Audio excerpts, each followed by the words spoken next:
Shawl और स्मृति चिन्ह के द्वारा आप सभी अपनी जगह पर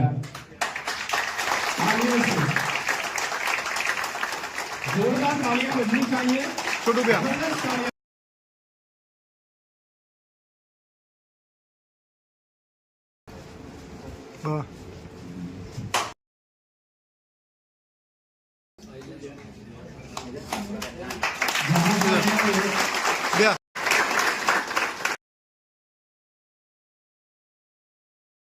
और मैं समाज से विनती करता हूं, जब भी मेरी जहां भी आवश्यकता हो, जैसी भी आवश्यकता हो, मैं कई बार ऐसा भी कहता हूं मुझे मेरा पद भी छोड़ना पड़े और समाज के लिए कुछ करना पड़े, तब भी मैं देगा। समाज की वजह से ये पद है, समाज है तो ये पद है, क्योंकि ये व्यवस्था में पूरे गुजरात में से पर प्रांति को के नाम पर यदि कोई टिकट मिलती है तो बापू नगर व्यवस्था। अभी आप सुदर्शन सेना का सूत्र भी देखो तो सबका साथ सबका विकास, सुदर्शन सेना सबके साथ। इस मुद्दे को लेकर सुदर्शन सेना चली, सबका साथ सबका विकास। ऐसा नहीं हमने एक नाम दे देते हैं, ये यादव है, ये पुष्पा है, ये ब्राह्मण है, ये हम सब सनातनी हैं। हिंदू शब्द, हिंदू ये माना जो हिंद का वासी है वो हिंदू। कभी तुम्हारा गलतफहमी हो कि सनातनी को हिंदू कहते, तो ये गलतफहमी निकालना बिल्कुल। जो हिंद में रहता, जो अहमदाबाद में रहता है, अहमदाबाद में ऐसा नहीं कोई गुजरात का रहता है या महाराष्ट्र का रहता है या यूपी का रहता है या राजस्थान का रहता है या विदेश का रहता है। जो अहमदाबाद में रहता है वो अहमदाबादी। इसीलिए जो हिंद है वो हमारी कर्म भूमि है, ना कि हमारा धर्म है। सबसे पहले जानना, हिंद हमारी कर्म भूमि है, हमारा धर्म नहीं। ये हिंद हमारे पूर्वजों की धरोहर है, इन्होंने लहू से सींचा इसे।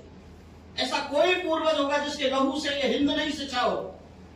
ये बड़ा गौरव का देश है और ये प्रण है हमारे वेदों का। अखंड मंडलाकारम व्याप्तम ये चराचरम तत्पदम दस्तने सद्गुरु नमामि। हमने अखंड की बात की, कभी हिंदू मुसलमान सिख ईसाई यहूदी पारसी जैन किसी एक मत की बात ही नहीं की।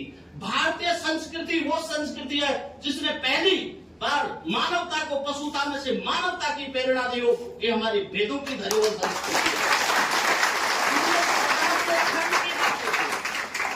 हमने सदा से अखंड की बातें की और हम तरह तरह से समृद्ध थे। ऐसा नहीं कि कोई गरीब था, भारत कभी भी गरीब नहीं था। और गरीब था तो यहाँ झक मराने के लिए लोग आते थे क्या? हम किसी भी तरह आचरण में हम गरीब नहीं थे, शीलता में हम गरीब नहीं थे, समाज में हम कहीं गरीब नहीं थे, वैभव में हम कहीं गरीब नहीं थे, किसी भी संस्कार में हम पीछे नहीं थे। हमारी बहन 64 विद्याओं की ज्ञाता थी, हमारे भाई 72 विद्याओं के ज्ञाता थे। हम कहाँ से गरीब थे?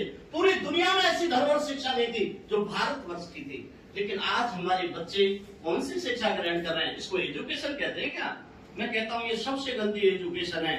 जो सबसे ज्यादा तुम जाके देखो गैड़ा घर में किसके माँ बाप मिलेंगे? ये कौन सी तरफ हम देश को ले जा रहे हैं? ये शिक्षा की तरफ है या मूर्खता की तरफ? जिनको मैं नाम नहीं लेने चाहूंगा, जिस समाज को हम दूषित समाज कहते हैं, उनसे कुछ प्रेरणा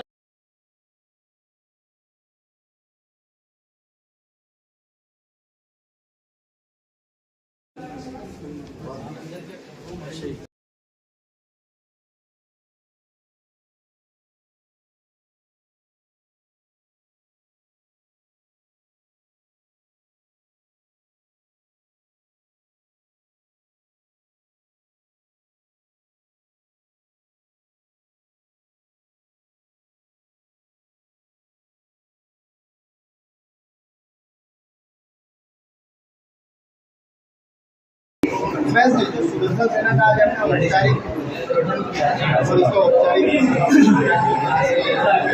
इसके बारे में आप क्या कहना चाहेंगे? पहला मीटिंग था, तो पहले मीटिंग में हमने विद्यार्थियों का सम्मान किया, प्लस हमने लगभग 70 प्लस लोगों को पदभार दिए हैं। और सभी से यही कहेंगे जो भी हमारे यंग जो भी लड़के हैं वो पदभार जो उनको मिला है वो किसी तरह समाज में काम करे और लोगों को जोड़े और आगे बढ़े। संगठन का मुख्य उद्देश्य क्या है? संगठन का मुख्य उद्देश्य यही है कि कोई भी कहीं भी किसी भी तरह से परेशान है, चाहे वो मतलब सरकारी हॉस्पिटल हुआ, चाहे पुलिस स्टेशन हुआ, जहाँ भी लगता है कि उसको हमारी जरूरत है तो उसके लिए सेना उसके साथ में खड़ी। तो जैसा कि होता है कि बहुत से लोगों के संगठन बनाते हैं, संगठन जब चलने लगता है उसके बाद वो पॉलिटिकल में एंट्री करते हैं, इसके बारे में आप क्या कहते हैं? जी, अपनी सेना में ऐसा नहीं है। ये जो हमारी सेना है उसमें सभी का स्वागत है। उसमें चाहे कांग्रेस है, चाहे भाजपा है, पक्ष विपक्ष सभी का स्वागत है, क्योंकि ये जो सेना है वो सर्व समाज के लिए बनाई है। बस जहाँ पे जिसको हमारी जरूरत है वहाँ पे हमारी सेना खड़ी रहेगी।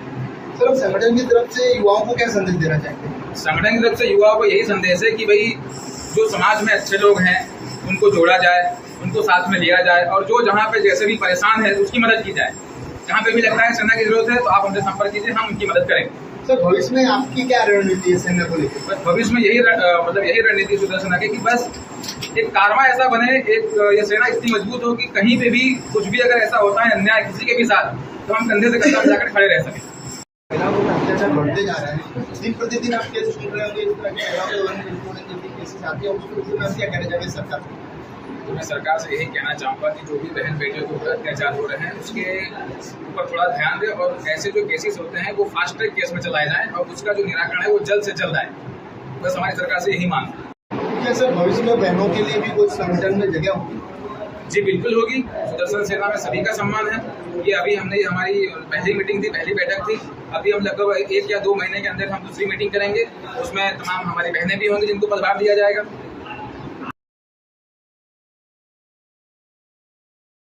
जिंदाबाद।